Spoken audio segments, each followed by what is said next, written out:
You have an amazing blog, and you have quite a following on your blog, and you've done a lot of work over the years in the corporate world, etc. What are your visions right here, right now, at this point, for where we go forth, and what lights you up in that regard for your own personal involvement in the shift? When you're in the flow of the universe, when you're in that present state, it's all a surprise. That is most definitely. It feels so right, and it's a surprise, and you don't know what is going to happen next, but you know that you're on the right track. And to me, like the feeling of excitement and the feeling of joy and the feeling of bliss and the feeling of mystery is just, it's so wonderful. So that's one of the things that I want to say. Like, when you're in this state, it's all a wonderful surprise, and you've got this excitement along the way, and you have faith too. There's a faith that you feel inside of you, and to me, that's one of the things that excites me. And then when you actually start to see other people have it, it just becomes powerfully magnified. And then you're creating together, so you're constantly like kids on a playground together making something beautiful. And it's just one of the things that I wanted to share, because we can talk about all the left brainy things, and talk about all the technical stuff, but God, that feeling, because when you're in that state, I used to do a lot of work with emotional intelligence, right?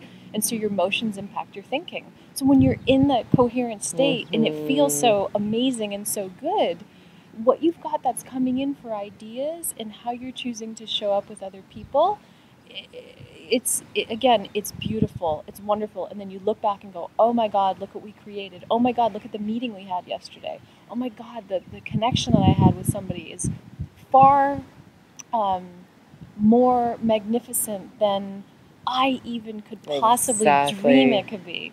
And again, to me, that's really exciting. What also is exciting is that, I did spend a lot of time in the corporate world. I spent a lot of time with clients, and that can be pretty planned and organized and straightforward, and it doesn't allow for a lot of room for, universal wisdom to drop in. But that is changing, and what excites me is that, I've spent the last couple of years working at a foundation where you've got people that have had contact experience and you've got people that haven't. And the blending of how these people show up from a work standpoint on a daily basis is exciting as well. I mean, it was kind of jarring in some ways, but that's exciting as well. So now I'm actually seeing that play out on a bigger scale. There are other organizations that are rapidly moving in that direction, and it's a joy for me to be able to connect with them and work with them. So there's a new way that we infuse the two together, call it like New Earth organizational development, because like I was saying earlier, it's going to take everybody to show up. It's taking everybody to show up that feels the call. And nobody's going to be left out if they don't want to be. And it's beautiful to be able to see that piece. So, how do we create new technologies? How do we help shift consciousness? Well, it's by people working together for a common goal, a common vision, and creating that vision together. And no one person has all the answers.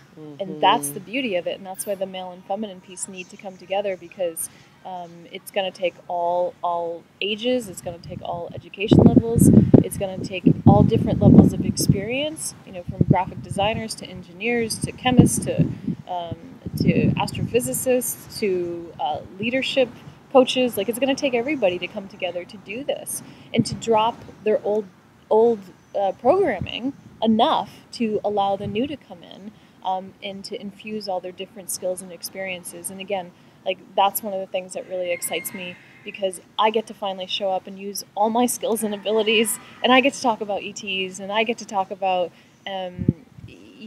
Atlantis and Lemuria and things that happened in this planet in the past and how we need to fix that this time around. and really address these hardcore things that are a part of what makes us human. And that's exciting. So I have a lot I'm excited about right now. Well, it sounds to me like you're in the flow, you're staying in your heart resonance, and you're allowing the universe to show you what's next for you. Yes, and I'm super psyched about it. And I also want to thank you because for those people who don't know, Lynn has been an amazing light in my life. The moment I saw her, I just completely lit up. I didn't even know who she was, and I just completely lit up. And her level of knowledge, strength, wisdom, chutzpah, chutzpah, and just this deep faith and unrelenting belief has positively affected me and has led me to where I am on my journey right now. And this is what's going on. It takes all of us right now to show up and to support each other, because when our sister falls, our sister picks us up. And when our brother falls, our brother picks us up. And when we fall, we pick somebody up. We don't leave each other behind. We help, because we know that it's all of us showing up right now to make this thing go. And I love you. Oh my gosh, so this really is what an incredible thing to say. And Susan is right. From the moment that we saw each other, we knew we were here on mission together. Yep. It was a really exciting moment, and exactly what you say.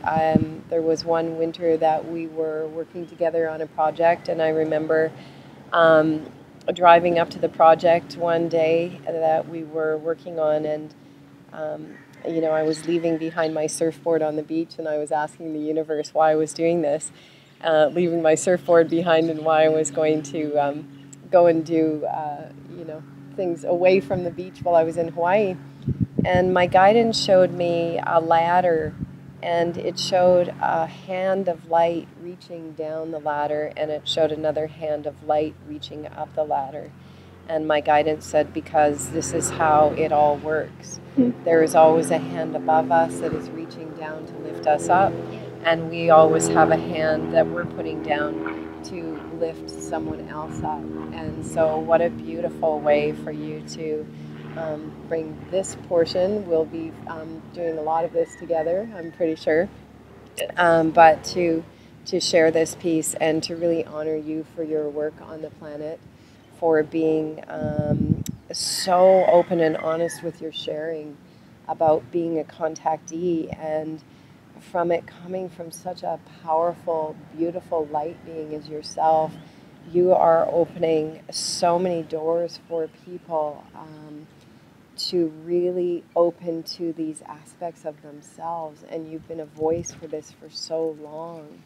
And thank you for coming to the planet at this time, in this lifetime, for being such a powerful voice and for what lies ahead, because in my own intuitive capacities, I've really been shown that you have this epic global purpose that is unfolding right now, and to carry it forth in such a powerful and beautiful feminine voice is really showing others who we can be in our power without compromise of who we are, to be in it in balance, and to be really comfortable in a full feminine balance form. Absolutely. And to bring that forth, and for masculine to come into a full balanced form and to feel really comfortable in their balance as well.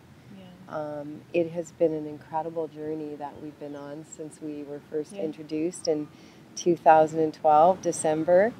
And I just honor the work that you've been doing on the planet and the space that you've been holding. Thank you. And the beautiful light being your beautiful daughter, Sydney, who I would love to do an interview with as well. The amazing being of your daughter and the relationship that the two of you share. And thank you. That's such an inspiration as well. Thank you. And, I want to say, one thing I'd left out that I wanted to say is that, I've pretty much always been in some pretty heavy male-dominated environments, and I adapted. And what's happening now, especially over the last couple of years, is I don't want to adapt anymore. I want to be able to be me and be my feminine. And if I feel pain, or if I feel that the energy is going too hard and it's going too rough, and the collective is not being heard, or the sensitivity is not being infused, I say something all the time, and I'm not quiet on it. Because that information is there for a reason, that's coming through me, and I don't need to be a man. I just need to be all of me in my body and in my mind, and that's something that's really shifted and that's changed. So, and that's something that is good for Sydney to be able to see and experience. That she doesn't have to have a masculine mother. She has a father. She needs to be able to have a mother that shows up in her femininity, and that's exactly what I'm holding. That is such a powerful message to complete our talk on. And I just want to comment that one of the elders that I've worked with in the last year, Marshall Golden Eagle Jack, and we just had an incredible call the other day. And he was reinstating again, he was saying, Lynn, this is the time for the feminine to find their voice, to find their power, and for the feminine to stand up and defend the children. And he said that the indigenous know this, and as this happens on the planet, everything will shift. And so your voice is very powerful and honored, because in this changing world, it takes courage to find that voice and stay in our feminine, and to also support masculine to come into its powerful, balanced voice as well. And wow, this interview is filled with so much energy. Thank you for bringing it forth, for being so open and honest on your journey. And I know this is going to inspire so many people. And you're absolutely right. This is not a time of compromise. This is a time of creating and embodying heaven on earth in all that we do. The word compromise, the time is over. And so really getting to know thyself, to know what has value and meaning at our core, and then to stand in that powerfully is what you're doing. Absolutely, absolutely. And you know what? We talk about creating a new technology. Our children are our fractals. They are the new energy devices. So if we don't know how to treat them right, then we certainly shouldn't be able to have access to this technology. We just shouldn't occur. Wow. So that, if we want to see how we really behave and how mature we are to utilize these new technologies, we need to look at how we're treating everybody around us. And we need to look at who is willing to take a stand to do it differently and who's not. Because, again, based on my contact, I know that we only get there when our intention is right and we've matured. As a soul, or as a spirit, or as a being, that we've matured. And we are so beautifully gifted with the fact that we live on such a diverse planet, that we have plenty of learning opportunities around us, and we have plenty of help around us. All you need to do is ask, and the hand comes out and it greets you. And sometimes you don't even have to ask. The hand is just there, and it's up to you to be able to reach out and take it.